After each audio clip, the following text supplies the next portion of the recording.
केंद्र सरकार, मोदी सरकार की निर्मला ताई ने कल अपना केंद्र बजट प्रस्तुत किया, बजट 2021 जिसको नाम दिया जा रहा है। इसी बजट पर परिचर्चा करने के लिए मेरे साथ हैं पुष्कर नाथ शुक्ला जी, जो कि वरिष्ठ पत्रकार हैं, आलोचक हैं, समीक्षक हैं। आइए इसी पे कुछ चर्चा करते हैं। पुष्कर जी, स्वागत है पहले तो। धन्यवाद। शुरुआत पहले, इस बजट को लोग कह रहे हैं बजट 2021, निर्मला ताई के बजट को समझ रहे हैं। आप किस नाम से इसको प्रतिरूपित करते हैं? मैं आत्मनिर्भर बजट कह रहा हूँ इसको। आत्मनिर्भर बजट मतलब? बाकौल प्रधानमंत्री जी। अच्छा, बकौल प्रधानमंत्री जी। चलिए, आत्मनिर्भर बजट। चलिए, इस आत्मनिर्भर बजट जो आप कह रहे हैं, जो है सरकार के भी कई सारे तरफ से वक्तव्य छपे, उन्होंने भी कहा कि आत्मनिर्भर बजट है जो है, इसको किस तरह से आत्मनिर्भर बजट कहा जाए? अब असल में ऐसा तो कुछ लगा नहीं। देश जिन संस्थानों की बदौलत आत्मनिर्भर हुआ करता था, वो संस्थान तो सब बिकते जा रहे हैं। मतलब वो खुद में आत्मनिर्भर होते जा रहे हैं। अब वो पता नहीं किस तरह से उसको आत्मनिर्भर साबित कर रहे हैं, किस नज़रिए से उनकी आत्मनिर्भरता स्पष्ट होती है, ये मैं नहीं जान पा रहा हूँ। आत्मनिर्भरता उनकी किस नज़रिए से दिख रही है, ये मैं नहीं जान रहा हूँ। मेरे नज़रिए से तो ये है कि जिन संस्थानों की बदौलत देश आत्मनिर्भर हो रहा था या हुआ था कभी, वो संस्थान अब आज आप बिक्री पर डाले हुए हो। मतलब सरकार की जो घोषणा थी वो विनिमय के तौर 2 लाख करोड़ रुपए से अधिक जुटाने की, आपने उसको लेकर ये सब वक्तव्य कहा? बिल्कुल। अरे वो संस्थान देश के लिए कमाई करते हैं, देश के लोगों को नौकरी देते हैं, और एक प्राउड फीलिंग होती है कि उन संस्थानों को सरकारी भले कहा जाता है, लेकिन वो एक बेहतरीन चीज़ें, बेहतरीन प्रोडक्ट बनाते हैं। अच्छा, इस अब विनिमय की आप जो बात कर रहे हैं, सरकार ने 2 लाख करोड़ प्लस का बजट रखा है, लक्ष्य रखा है इस साल इन संस्थानों को, रोडों को, या जो कॉरपोरेशन है, कैंकोर है, LIC, जो बाकी चीज़ें हैं, उनको विनिमय करके उनको बेच कर संसाधन जुटाने की सरकार ने 2 लाख करोड़ का बजट का लक्ष्य रखा कि हम 2 लाख करोड़ रुपए यहाँ से इकट्ठा करेंगे। इसी तरह सरकार ने जो पिछले बजट में, या निर्मला ताई का जो पिछला बजट आया था, उस बजट में उन्होंने कहा था कि हम 1 लाख प्लस करोड़ का, मतलब 1 लाख करोड़ से अधिक का विनिमय करके हम जुटाएंगे। हालांकि मीडिया रिपोर्ट के हिसाब से देखा जाए तो वो पूरा होता नहीं दिख रहा है। पिछले साल जो उन्होंने कहा था जो है कि हम 1 लाख करोड़ से ऊपर का बजट संस्थानों को बेचकर या विनिमयीकरण करके हम इकट्ठा करेंगे, वो ना होते हुए लगभग मीडिया में जो रिपोर्ट आई वो लगभग 15,000 या 16,000 करोड़ के आसपास आया। उन्होंने एयर इंडिया की बात की थी, एयर इंडिया बिका नहीं, कोई खरीदार नहीं मिला, ठीक है ना। तो कहीं ऐसा ना हो जाए जो आत्मनिर्भर बजट सरकार ने कहा कि हम 2 लाख करोड़ रुपए इकट्ठा करेंगे और उन पैसों के थ्रू बाकी चीज़ें जो उन्होंने कही हम ये चीज़ खोलेंगे या बनाएंगे, ठीक है, वो कहीं इस बार भी फेल ना हो जाए पिछली बार की तरह। वो जो एजेंडा लेके चल रहे हैं, ठीक है, कोई बात नहीं भाई, उनका अपना एजेंडा है। वो अगर विनिवेश करना चाहते हैं तो वो करेंगे भाई, सरकार है उनकी, बहुमत है उनके पास, ठीक है, लेकिन उसके लिए भी एक माहौल होता है ना। अब जब दिल्ली में किसान बैठे रहेंगे तो कौन पूंजीपति आपको पूंजी देगा उन संस्थानों के लिए? आप धार्मिक मुद्दों पर देश को गर्म रखेंगे तो कौन उद्योगपति आएगा आपके देश में पैसा लगाने? सोचने वाली बात है ना। आप जब देश के माहौल को सामान्य नहीं कर पा रहे हैं तो आप ये सब कैसे अचीव करेंगे? अच्छा, सरकार ने कहा है कि इस विनिमयीकरण में जो है सरकार ने कहा है कि 2 बड़े या 3 बड़े सरकारी बैंक वो विनिमय करने जा रही है, जिसमें एक IDBI तो नाम खुल के चला आया है। बाकी 2 बैंकों के जो कर्मचारी हैं उस सबके अंदर मैं सुबह से कई सारे बैंकों में गया जो है, वहाँ के कर्मचारी कहते भैया कहीं ऐसा ना हो कि हमारा ही बैंक प्राइवेट या विनिमयीकरण में आ जाए जो है। इसके अलावा एक सरकार ने कहा है कि एक जनरल इंश्योरेंस कंपनी कोई जो भारत सरकार की है, हो सकता है न्यू इंडिया इंश्योरेंस कंपनी हो या ओरिएंटल इंश्योरेंस कंपनी हो, उसको भी विनिमयीकरण की बात कर रही है।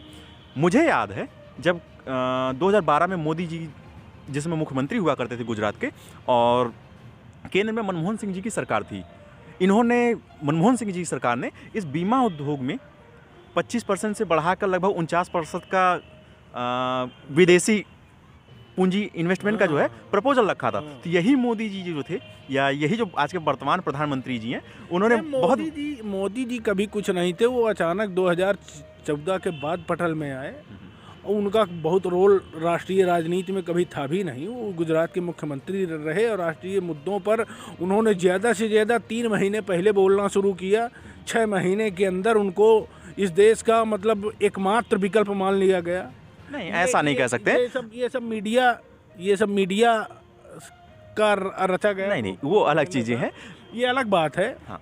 अहम बात ये है कि जिन चीज़ों का बीजेपी या आरएसएस या उनकी जो विचारधारा है, जिन चीज़ों का वो विरोध करती रही है, वही चीज़ें अब लागू हो रही हैं। एक अहम बात ये है। दूसरी अहम बात ये है कि आज आरएसएस के ही किसी विचारक का या प्रचारक का बयान आया है कि राष्ट्रीयकृत बैंकों का निजीकरण करना उचित नहीं है। मतलब देखिए, कहीं ना कहीं बीजेपी के अंदर भी, या जो बीजेपी की मातृ संस्था है आरएसएस, उसके अंदर भी कई सारे विरोध हैं, विरोध के स्वर हैं।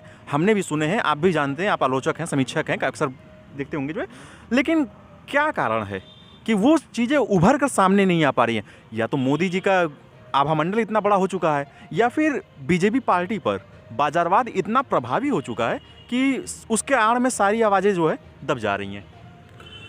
असल में आपने मेरी बात काट दिया। दरअसल 2014 में 6 महीने के अंदर मोदी जी का जो आभा मंडल खड़ा किया गया, वो जिन लोगों की बदौलत खड़ा हुआ, वो जिस वजह से खड़ा हुआ, जहाँ से उसके लिए फाइनेंस हुआ, अब वो उनके लिए कुछ नहीं करेंगे क्या? सोचने वाली बात है। अच्छा छोड़िए, वो बात ख़त्म करिए।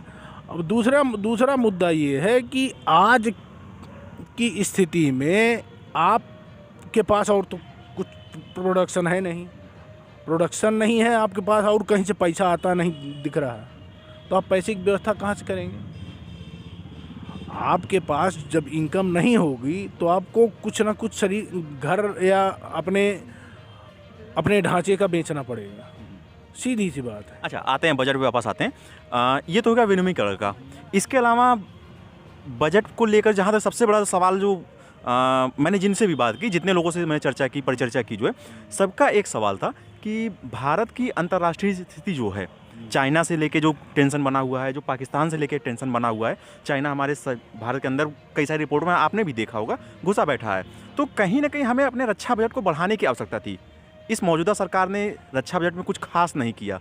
इसको किस परिप्रेक्ष्य में देखते हैं? मतलब क्या मोदी सरकार जो है वो रक्षा को लेकर इतना सजग नहीं है, या मोदी सरकार के पास इतने संसाधन नहीं है, इतने पैसे नहीं बचे हैं कि वो रक्षा के प्रति खर्च कर सके? देश का स्वास्थ्य ठीक कर रहे हैं ना। नहीं, देश का स्वास्थ्य तो ठीक कर रहे हैं, उस स्वास्थ्य के लिए भी जो है जो कल सरकार ने बजट घोषणा की 1 लाख करोड़ से अधिक का, जो जितना मेरी जानकारी में कि उन्होंने किया कि हम स्वास्थ्य के पीछे ये खर्च करेंगे। ये जब आज डिटेल में मैंने पढ़ा तो वो जो 1 लाख करोड़ का उन्होंने दिया था, मतलब घोषणा की थी, या कहिए लॉलीपॉप दिया था, या जो भी कहिए, इसको आलोचना के तौर पे लीजिएगा, इसमें था कि ये अगले 6 सालों में इम्प्लीमेंट होगा। मतलब सारा शब्दों का खेल था। हम 1 लाख करोड़ से ऊपर खर्च करेंगे, लेकिन वो कहीं आज नहीं करेंगे, अगले 6 सालों में करेंगे। तो क्या कहीं ये जो घोषणा थी जो है स्वास्थ्य वाली, वो भी एक जुमला तो नहीं बन गई?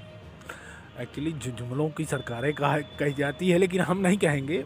जो भी है, जैसा भी है, हम उसको एक्सेप्ट करते हैं। असल बात ये है कि जो बजट है इस बार का, उसमें इनकम का कोई सोर्स नहीं है सरकार के पास। नहीं, सरकार विनिमयीकरण का सोर्स कर रही है ना, अपने सामानों को बेच कर। बस ये है कि वो अपने ढांचे को बेच रहे हैं, वो ढांचे जो पिछले 70 सालों में बने थे, ढांचे को बेचकर अब वो रक्षा में लगाएं, चाहे सुरक्षा में लगाएं, चाहे स्वास्थ्य में लगाएं, चाहे शिक्षा में लगाएं।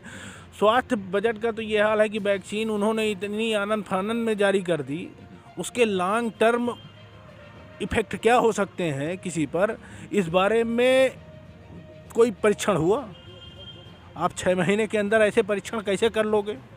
अभी उसके इफेक्ट 2 साल बाद खराब आने लगे तो आप क्या कीजिएगा उसमें? लेकिन ये है कि आपको रिकॉर्ड बनाना था, आपको व्यवस्था बनानी थी, आपको झंडा गाड़ना था, आपने गाड़ लिया। चलिए ठीक है, अब स्वास्थ्य आपके एजेंडे में आया, आप 6 साल में 1 लाख करोड़ उसमें खर्च करोगे, उसको किस तरह से खर्च करोगे ये स्पष्ट नहीं है। आज हम बैठे हैं इलाहाबाद विश्वविद्यालय के इस ऐतिहासिक प्रांगण में, जो कि भारत के प्राचीनतम विश्वविद्यालयों में से एक है। ये जो पीछे हमारे विजयनगरम हॉल दिख रहा है, इसको कहीं ना कहीं आज़ादी की बड़ी बड़ी लड़ाइयों से जुड़ा हुआ देखा गया है जो है। अब चूंकि शिक्षा के प्रांगण में हम बैठे हुए हैं और इस बजट में शिक्षा को लेकर कुछ मतलब 100 जो उन्होंने कहा कि आचार्य गुरुकुल आचार्य टाइप का विद्यालय खोलने की बात की जो है, वो भी अगले बजटों में जो मतलब अगले आने वाले सालों में जो है, उसको देखते हुए मौजूदा दौर की शिक्षा व्यवस्था को देखते हुए क्या कहना चाहेंगे इस बजट को लेकर? शिक्षा से जुड़े हुए क्या कहना चाहेंगे आप? शिक्षा उनके एजेंडे में है? बिल्कुल है। नहीं लगता, मुझे तो नहीं लगता। ऐसा मत कहिए। नहीं, ऐसा क्यों ना कहें? भाई उनकी एबीवीपी हर जगह चुनाव लड़ रही है, हर जगह उनके कहिए जो छात्र निकलते हैं वो इन्हीं विश्वविद्यालयों से निकलते हैं, कहीं ना कहीं शिक्षा के उससे ही निकलते हैं। असल में ऐसा है ना, अब वो अपना ज्ञान वेदों से निकालते हैं, अच्छी बात है, ठीक है, वेदों से भी शोध होने चाहिए, आप इनोवेशन करते हैं, अच्छी बात है, लेकिन कम से कम जो चीज़ें समय के परिप्रेक्ष्य में जहाँ से आ रही हैं, जैसी भी आ रही हैं, ज्ञान जहाँ से आ रहा है, ज्ञान जहाँ से आता रहा है, इससे हम इतिहास के छात्र रहे हैं, हम जानते हैं हमको ज्ञान कहाँ से मिला है, क्या क्या आता रहा है। ये ढांचा किसने खड़ा किया है? किसी आज़ाद भारत की सरकार ने नहीं खड़ा किया है। ये जो ढांचा आप देख रहे हैं, ये किसी आज़ाद भारत की सरकार ने नहीं खड़ा किया है। नहीं, ये तो कहना पड़ेगा कि मतलब पिछले 6 साल 7 साल का जो हमने कार्यकाल देखा जो है, शिक्षा के मतलब किसी बड़े संस्थान का नाम मैंने अभी तक नहीं सुना कि सरकार ने बनाया हो। इवन जो पुराने ढांचा बने हुए थे, जो भी आप जेएनयू की बात करते हैं, इलाहाबाद विश्वविद्यालय की बात करते हैं, आप यहाँ के छात्र रहे हैं जो है, कई सारे प्रधानमंत्री यहाँ से निकले हुए हैं जो है, इसमें जो रिसर्च होते थे, पीएचडी के रिसर्च स्कॉलर होते हैं, उन्होंने ग्रांट रोक दिया। नए नए रिसर्चों पे जो पहले पैसे दिए जाते थे वहाँ पे उन्होंने माइनस किया, तो कहना पड़ेगा। लेकिन इस बजट में शिक्षा को लेकर क्या कहना है, मतलब इस बजट को शिक्षा के परिप्रेक्ष्य में क्या कहेंगे? अब इस बजट में तो शिक्षा के लिए कुछ ज़्यादा था नहीं, आपने खुद ही देखा होगा, लेकिन फिर भी अब भाई जो उनके एजेंडे में जो चीज़ें हैं उनके लिए वो कर रहे हैं। भाई मंदिर उनके एजेंडे में है, धार्मिक ढांचा उनके एजेंडे में है, उसके लिए वो कर रहे हैं अपना। सुरक्षा, रक्षा, शिक्षा, स्वास्थ्य, इस बारे में उनका नज़रिया क्या है, ये वैक्सीन के लॉन्च होते ही आपको पता चल जाना चाहिए। भाई अब उनके लिए जनता की जान उतनी अहम नहीं है जितना उनको इस बारे में है कि भाई हम वैक्सीन लॉन्च करने वाले देश बन गए। आपने वैक्सीन के लॉन्ग टर्म इफ़ेक्ट देखे बगैर उसको इतनी जल्दीबाजी में लॉन्च कर दिया।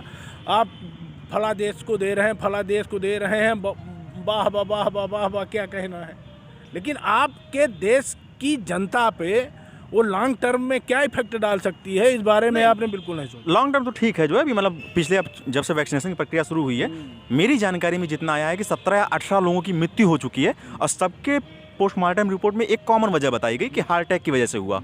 और जहाँ तक मुझे लग रहा है ये जो वैक्सीन थी कोविशील्ड, जिसको कहा जाता है सो कॉल्ड भारत बायोटेक बना रही है, जबकि ये ऑक्सफोर्ड यूनिवर्सिटी, वही ऑक्सफोर्ड यूनिवर्सिटी जो ब्रिटिश में है, जिसने जहाँ की सरकार ने इस यूनिवर्सिटी के निर्माण की आधारशिला रखी थी, जिसने इस यूनिवर्सिटी को खुलवाया था, उस देश की यूनिवर्सिटी ऑक्सफोर्ड यूनिवर्सिटी जो वैक्सीन बना रही है एस्ट्राजोनका, उसी वैक्सीन को पूरे विश्व में जो है अलग अलग देश अपने यहाँ इम्प्लीमेंट कर रहे हैं। और भारत में जो कोविशील्ड लगाई जा रही है वो वही एस्ट्राजोनका वाली वैक्सीन है। तो उसकी वैक्सीन के लगने के बाद मेरी जानकारी में 11 स्वास्थ्यकर्मियों की मौत हो चुकी है, मृत्यु हो चुकी है, या वो कहिए वो इस वैक्सीनेशन में शहीद हो चुके हैं, उन्होंने अपनी जान की आहुति दे दी है इस वैक्सीनेशन की प्रक्रिया में। और उसके बाद जो सबसे बड़ी बात आपको आश्चर्य की लगेगी, यूरोपीय यूनियन जो एक पूरा कंट्री है, वहाँ केवल ब्रिटेन को छोड़कर किसी भी देश ने उस वैक्सीन को अपने यहाँ अभी तक परमिशन नहीं दिया है आप वैक्सीनेशन कर सको, ये मतलब मेरी जानकारी में। और उसके बाद आप भारत में कहते हैं कि हमने वैक्सीन निर्माण किया, कोविशील्ड निर्माण किया। भैया अब मैं क्या बोलूँ? अब आप जब आप कुछ नहीं बोल सकते तो हम क्या बोलें। लेकिन एक चीज़ हम कहेंगे कि कोई भी सरकार या कोई भी मुखिया या कोई भी देश का जिम्मेदार आदमी इतनी लापरवाही से लोगों की जान और माल के लिए कार्य नहीं कर सकता। चलिए, शिक्षा हो गया, स्वास्थ्य हो गया, रक्षा हो गया, ठीक है। आते हैं टैक्स पे। सरकार ने एक टैक्स पे रिबेट दिया है कि आप 75 साल के ऊपर हो जाएंगे तो आपको टैक्स नहीं देना रहेगा। इसको क्या कहते हैं? उनको वैसे भी कहाँ टैक्स देना है भाई, वो सब तैयारी में है। किस चीज़ की तैयारी में है? हाँ, अरे मतलब उनको भी कहीं जाना है या शमशान जाना है या नहीं, ऐसा नहीं है। आडवाणी जी देख के खुश हुए होंगे। आप मतलब भाजपा के जो मार्गदर्शक हैं आडवाणी जी, वो इस 75 साल के मतलब ऐसा मेम बन रहा है, ऐसा चर्चा हो रही है। इसलिए देखिए, हम आडवाणी जी का नाम बहुत सम्मान से लेते हैं, इसलिए कि उन्होंने जीवन में सम्मान कमाया है। और हम बहुत, उन्होंने जीवन में सम्मान कमाया है। उन्होंने बहुत बड़ा आंदोलन खड़ा किया। उस आंदोलन की वजह से आज बहुत सारे लोग सरकार का सुख भोग रहे हैं। मैं किसी का नाम नहीं लूँगा, लेकिन जो सम्मान उन्होंने कमाया था, उसी सम्मान की वजह से कुछ लोग सरकार का सुख भोग रहे हैं और वो सरकार में होते हुए अपने लिए सम्मान नहीं बना पा रहे हैं। शिक्षा पे बात हो गई, स्वास्थ्य पे बात हो गई, रक्षा पे बात हो गई, और आपने बजट का नाम ही दे दिया था आत्मनिर्भर बजट। इसको कंक्लूज करें, पूरी तरह ख़त्म किया, इस परिचर्चा को अगर समाप्त किया जाए तो इस पूरे बजट का सार क्या निकल के आता है? भाई, रक्षा के बारे में ये कहा जा सकता है कि वो रक्षा और सुरक्षा की तैयारी दिल्ली में कर रहे हैं किसानों से। और शिक्षा के बारे में ये कहा जाए तो भाई वो मंदिर और झांकियाँ बना रहे हैं अपना, वो भी शिक्षा का एक मार्ग है भाई। रामधुनी लगाने वाले बहुत हैं इस देश में। लेकिन एक चीज़ है, उनको जो अनुत्पादक धार्मिक गतिविधियां हैं, इन पे विराम लगा के उत्पादक कार्मिक गतिविधियों के लिए बजट में व्यवस्था करनी चाहिए। और मेरे ख्याल से ये जो भोक्तावादी विश्व है, इसमें भारतीय जो प्रोडक्ट हैं, भारतीय जो उत्पाद हैं, उनकी एक अलग पहचान बनाने की व्यवस्था करनी चाहिए। जैसे कि उन्होंने लागू किया था मेक इन इंडिया, वो कहाँ गया? नहीं, उन्होंने कहा तो जो है कि स्टील वगैरह पे जो है उन्होंने रेट सस्ते किए ताकि भारतीय उत्पाद जो है उनको बढ़ावा मिल सके जो है। इसके अलावा भारतीय, जैसा सरकार का कहना है कि भारतीय इलेक्ट्रॉनिक उपकरणों को बढ़ावा देने के लिए उन्होंने एक्साइज ड्यूटी जो है 2.5% बढ़ाई है जो है, ताकि बाहर से विदेशों से जो सामान आते हैं तो 2.5% महंगे होंगे, तो यहाँ के लोकल चीज़ों को बढ़ावा मिलेगा। आज भी मोबाइल आप चाइना का ही खरीदते हैं किंजल जी? नहीं, वो तो है, मतलब भले उस पर लिखा रहा है मेड इन इंडिया, वो केवल यहाँ असेंबल हो रहा है, लेकिन सारी कहीं कहीं प्रोडक्शन एक तरह से उसकी चिप हो गई, LCD हो गई, बाहर ही बन के आती है। तो आप अगर मंदिर निर्माण में उलझे रहेंगे तो निश्चित रूप से ऐसी चीज़ें झेलनी पड़ेंगी, समझ रहे हैं ना? खैर, कोई बात नहीं। अब आगे की बात ये है कि ये जो आत्मनिर्भर शब्द है, इसका इस्तेमाल बहुत सोच समझ के करना चाहिए। प्रधानमंत्री जी हमारे शब्दों के खिलाड़ी हैं, तो शब्द कहाँ क्या यूज़ करने चाहिए उनको पता होना चाहिए। देश की संपत्तियां बेच के आप आत्मनिर्भर बनोगे? नहीं, वो तो ठीक है। चलिए, अब इस बातों को, परिचर्चा को विराम देते हैं। लेकिन विराम देने से पहले इस पूरे बजट में कोई एक अच्छी चीज़ जो आपको लगी हो, उस 75 साल की उम्र को छोड़कर।